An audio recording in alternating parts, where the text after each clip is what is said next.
G'day, I'm Owen. You've joined the pub test, and this is part 4 in the Charles Lechmere trial, and we're not too far away from finishing this. There will be one more video. I sort of jokingly said at the start, I don't know how long this would go, but I now do have an end point. But just quickly to catch up, where we left off was in Hanbury Street. We are now moving to the double event, so without further ado, let's get this underway. Let's put this trial to the pub test.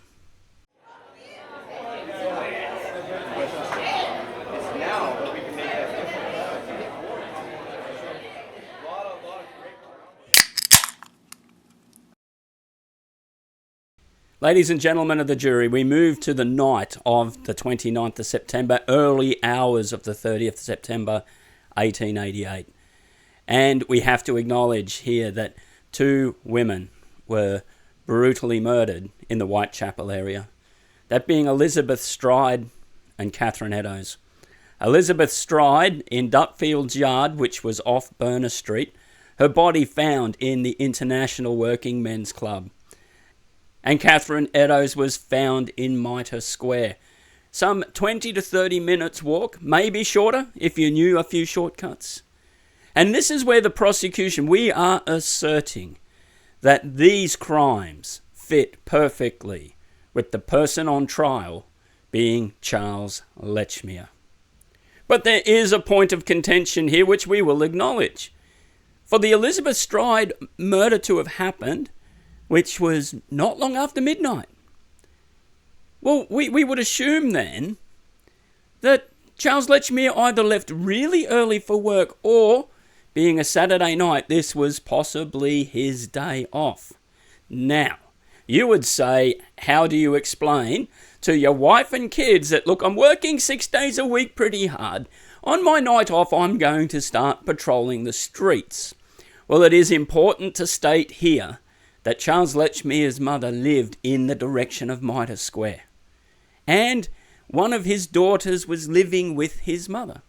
So it'd be quite an easy explanation to the wife. Say, look, I'm just going off to visit Mum and our daughter. But you need to stay here looking after all the kids. Perfect alibi.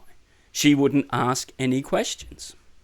Now, Elizabeth Stride is an interesting case, because we have at least 3 different eyewitnesses saying they saw a man with her not long before she was murdered. One being a policeman, another being Israel Swartz inside Burner Street itself. Oddly, none of these descriptions match up.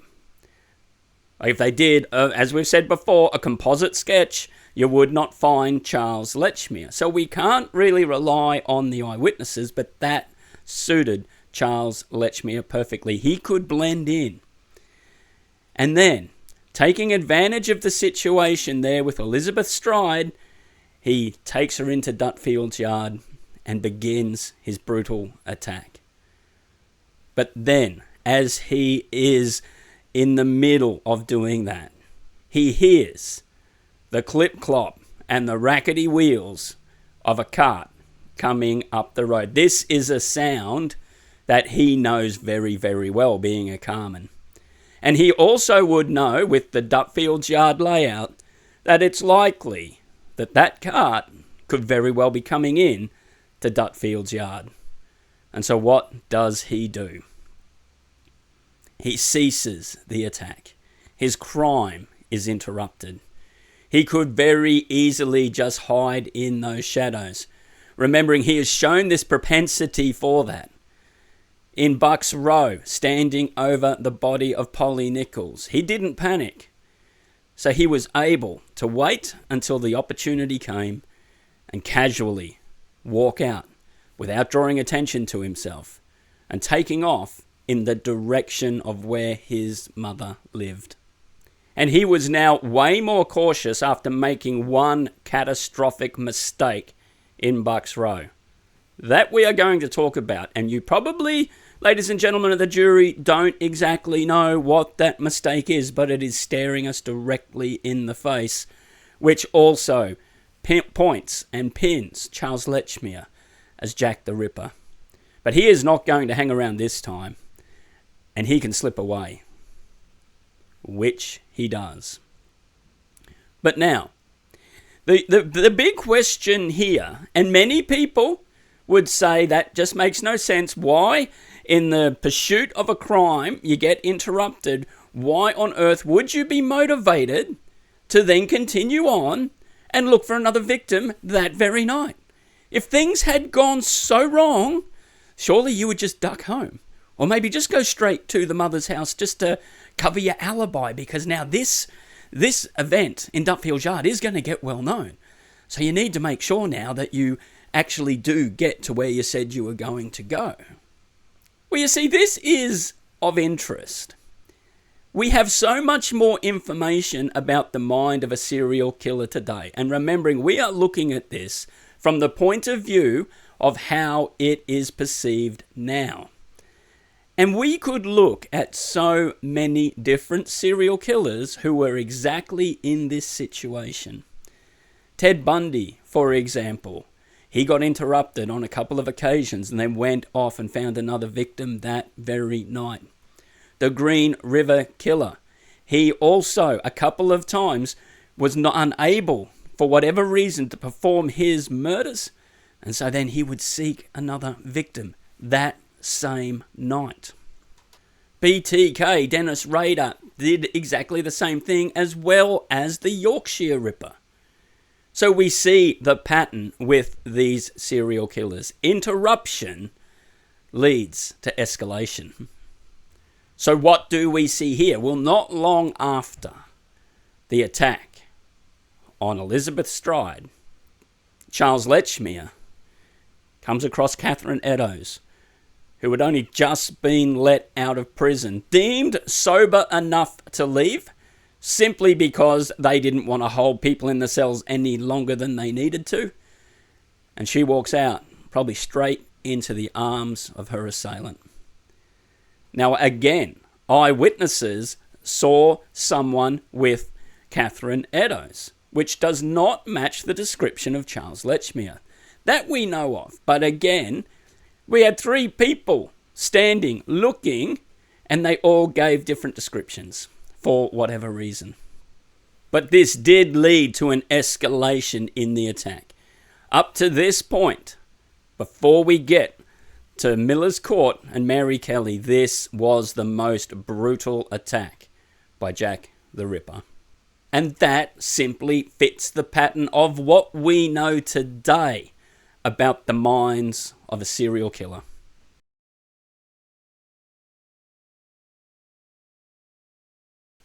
Well, ladies and gentlemen of the jury, again, I feel the need to say, as the defense team, we find this just pure speculation. It's a good story, but not based in fact. And there's even debate amongst many people today who would say that Elizabeth Stride was not a Jack the Ripper victim in the first place. This did more appear like a domestic violence attack. She had defensive wounds. There was one single injury done to her. Did Louis Deemschutz interrupt the killer? Well, that is, we don't know. And so if Elizabeth Stride was murdered by someone else, then we can eliminate Charles Lechmere as being the perpetrator. But I know some of you there would say, no, this definitely fits how it all went down. So we need to look at a bit further. Now, the prosecution has raised the eyewitnesses and how none of them really saw anyone matching Charles Lechmere's description. And that is significant. And we'll say why. Because even with so many Jack the Ripper suspects, famous Jack the Ripper suspects, like for example, Jacob Levy, we have no known description of the bloke at all. Because he was just a regular person who didn't stand out back in the day. But with Charles Lechmere, we have photos. So he obviously was well-to-do enough to be able to afford getting family portraits. And yet none of the descriptions of all the different eyewitnesses would we find someone that matches that. So you would think after all this time, somehow we would have one witness that places Charles Lechmere anywhere near all of these other scenes. So ladies and gentlemen of the jury, I ask you to look at the facts rather than the theories.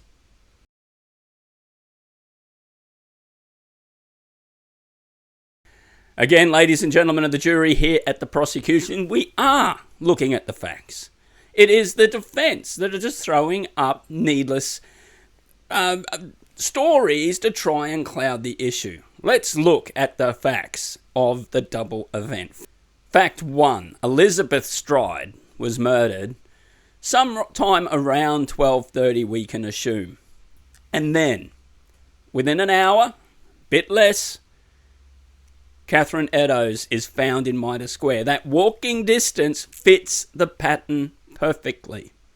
Fact number 2. The Eddowes crime shows the escalation, as we've already stated. And fact 3. It would have required intimate knowledge of the streets for someone to get out of Mitre Square undetected with all the police, all the vigilance committees. He must have had somewhere to go. And that person with that intimate knowledge and also had a place where he could hide was Charles Lechmere.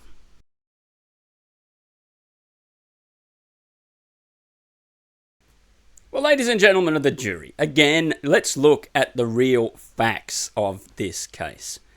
For Charles Lechmere to have performed these crimes totally unseen, no eyewitness giving a description that remotely looks like him, well, it would have required a tremendous amount of luck. The building, the International Working Men's Club that was attached to Dutfield's yard, was packed with people. Where Elizabeth Stride was found, people were coming and going. It was a regular entrance for the members.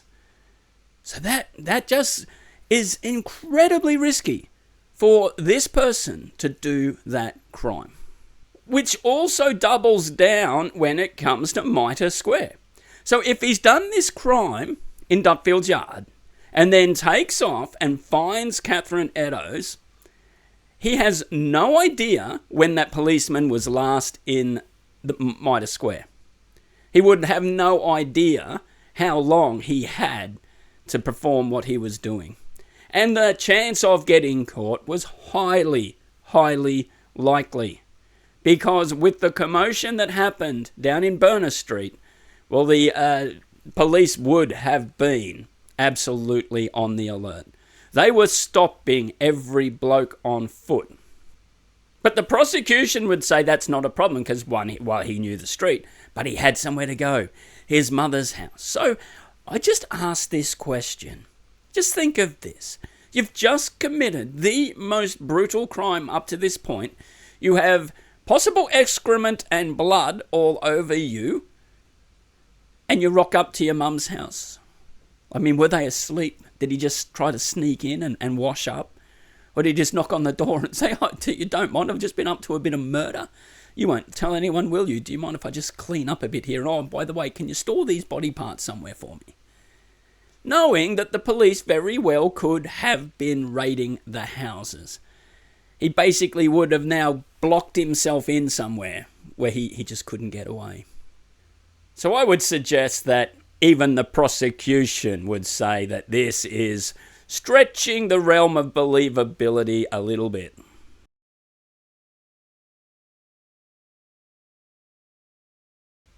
Well, ladies and gentlemen of the jury, now we actually get to something which is very compelling. That makes Charles Lechmere the guilty person in this. And that was where the apron was found.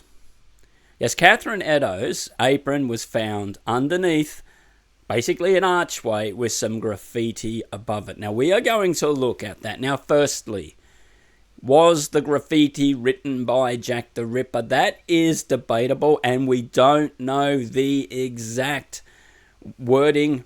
It wasn't saved. But what is known, what has been recorded, was that the writing had a very neat appearance about it. So this wasn't just a scrawl put up by someone fairly illiterate. And we know Charles Lechmere had a reasonable education.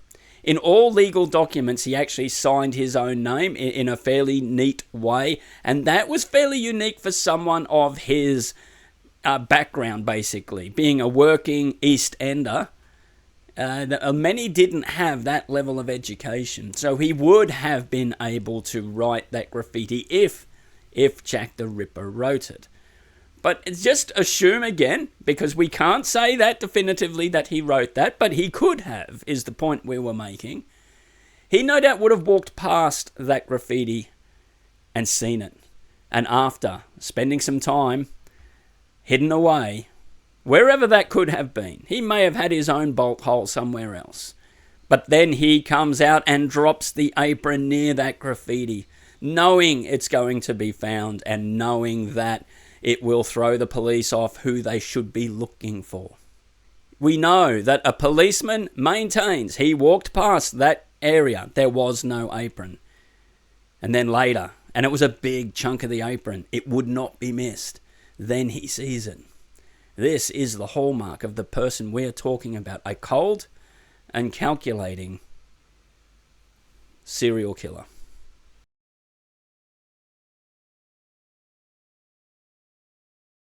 Well, ladies and gentlemen of the jury, again, we think this strains belief. Would Charles Lechmere, if he was found on the street, if he had been caught with that apron, it would have been all over for him. Would he have risked going out and doing that?